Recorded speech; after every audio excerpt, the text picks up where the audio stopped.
In a tense pursuit of the truth, inconsistencies unravel shocking revelations. And telling you about it, that someone would come in my chat and say, you think you're a better creator than anyone else. Did I say that to anybody? Or am I trying to get Jenn Soto arrested? Please block that lady. Don't ever let her back on my channel. Yes, we're live. Moving on.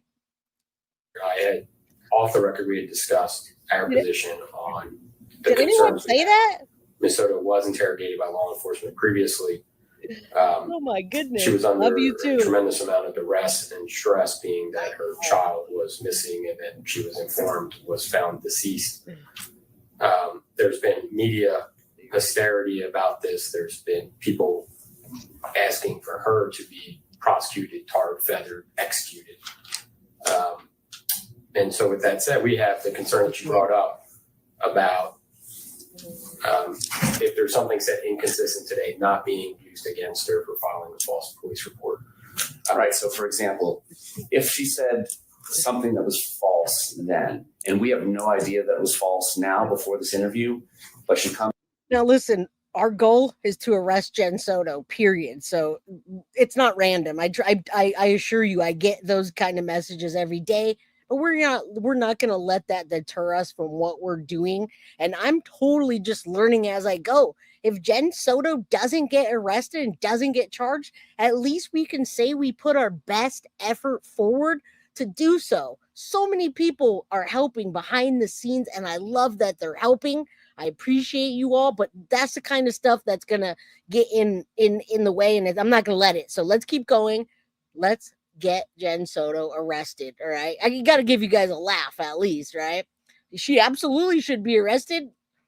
All right, let's listen to her a little bit. I wanted to hear the whole thing. Admits that it was false today. We can't use these statements or that admission that it was false against her, just like we couldn't use anything else against her from this interview.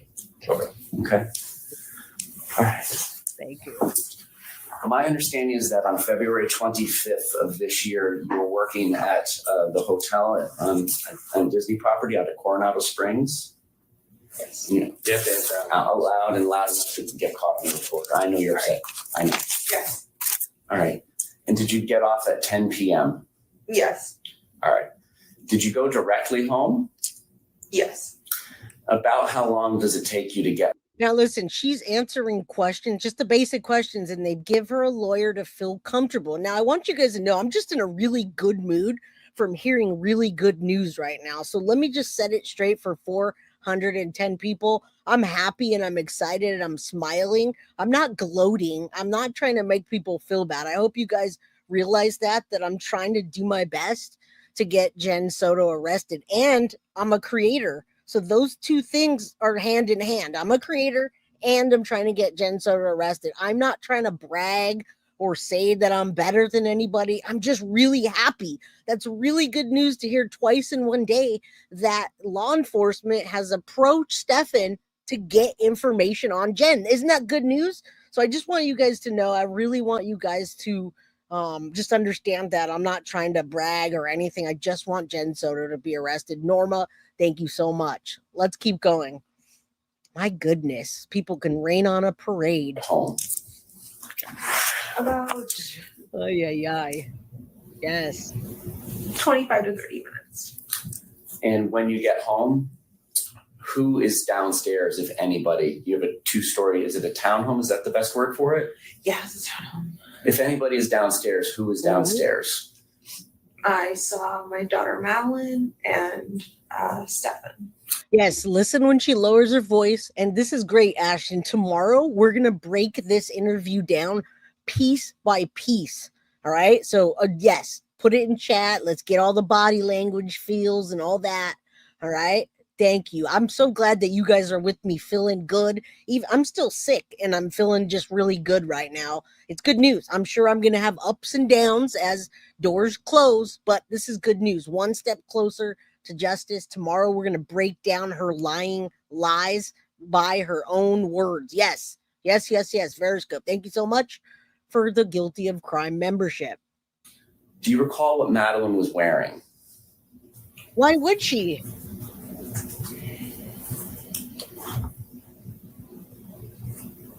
No. And reason. Okay. Oh my goodness, I did not mean to do that. I really got excited that she said no. Okay, work from home. Join you sitting down. Where? Let me ask her. Oh wait, hold on. Didn't see anything. Pub sandwich. I can't tell you. You need to kind of eat a late dinner before you. Hold on, I got to go back to that because we've seen this way too many times for her to say no that she didn't know. Stress being that her child was missing and then she was informed was found deceased. There's been media hysteria about this. There's been people. Sorry about that. I didn't mean to do that. Thank you for the Guilty of Crime membership. But for those of you guys that have been here from the very, very, very beginning, she's twice in other interviews. Jenn Soto said Maddie Soto was wearing black shorts and a green hoodie. Third time around, when she has a lawyer, she tells him she doesn't remember what Maddie was wearing. And again, I'm trying to get the answer back. Did Jenn Soto help Stefan get dressed after she threw up on herself? Did they change her clothes then and then change her clothes again to go to school? All right, that makes a difference. Thank you, Jacqueline, for the super sticker. I appreciate you. All right, tomorrow, like I said, word for word for word. This time we're getting bits and pieces. She absolutely said she knew what Maddie was wearing that morning, and now she doesn't. Asking for her to be prosecuted, tarred, feathered, executed. So with that said, we have the concern that you brought up about if there's something said inconsistent today, not being used against her for filing a false police report.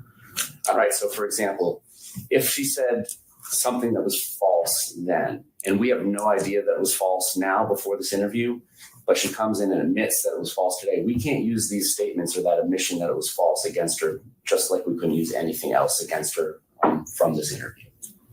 Okay. All right. My understanding is that on February 25th of this year, you were working at the hotel. And Deb, I sent you a message. It's important that we do this after the show. And I could also respond anyway. DRA Latina, practicing psychiatric here, noticed from day one that when Jen sighs deeply, she's lying. That's a tell. Appreciate your dedication. Thank you so much, Dr. Latina. I appreciate you. All right. Well, she continues to stick to her lies, and that's okay. You think she's intimidated by a lawyer? She continues to stick to her lies. Thank you. I appreciate you. You saw it? Okay, good. Thank you, Deb. It's important that we do that. All we need to do is just get a confirmation so that we can do the next step. It's a big deal. Trust me. I've got 2 major outlets ready to go. So thank you. I so much appreciate you guys. On Disney property out of Coronado Springs. Yes. You have to answer out loud and loud enough to get caught in the reporter. I know you're upset. I know. Yes. All right. And did you get off at 10 p.m.? Yes. All right. Did you go directly home? Yes. All right, now start listening in here because this is where everything happened, folks. Okay, this is where everything happened. Please pay attention. Everything happened supposedly from 10 o'clock when she got home until 11 when she sent Maddie to bed. Anything else she doesn't remember, it's that missing damn time again. It's like, hola, okay, I lost time while the crime happened. And then I woke up the next day after Maddie's body was dumped and she was gone and her clothes were changed and the laundry was washed and the throw up was gone. She lost all that time. Listen up. Again, tomorrow we will definitely break it down word by word. How long does it take you to get home? Thank you, Nat. About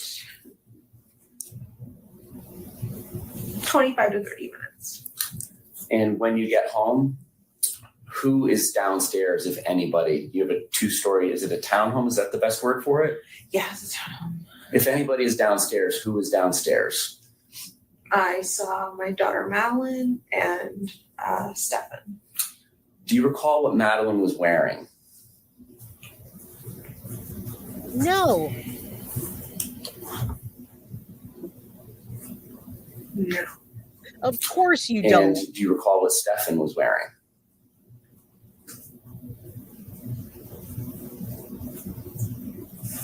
Yes. Yes. When you get home from work, you need to kind of eat a late dinner before you get settled in for bed. Yes. And do you eat there at your home? Yes. What do you eat? I think I had a pub sub waiting for me in the house. She had a pub sub waiting, but what I wanted to tell you about this part, yeah, she says no quite a bit, and that's because she doesn't want to lock anything down. She's got her pub sub. This is the pub sub. What I do want to tell you that she failed to tell you guys in this interview, she failed to tell you in this interview that after she got home and had her pub sub waiting for her, they also gave Maddie a ton of snacks for the munchies that she had with the weed that she smoked from Jenn Soto's vape pen. They didn't just have bowls of weed laying around where Maddie could just go roll herself a joint or smoke herself a blunt. No, she used a vape pen, and she gave that vape pen to Maddie after she ate her pub sub, and they filled her full of junk food to put her to sleep and send her up there with Maddie. She forgot all of that part. All of that ceases to exist. All she can say is pub sub and what's up. Good to see you. Glad you caught alive. So much. Okay. Did anybody join you in sitting down and eating? No, I ate in my bedroom. Okay. Did it look like anybody else had recently cooked food or eaten any food there that night? From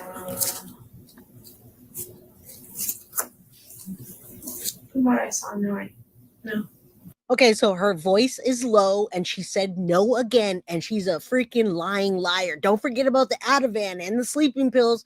She's lying. Right there's a fucking lie. And I'm sorry I'm getting mad, but she's lying.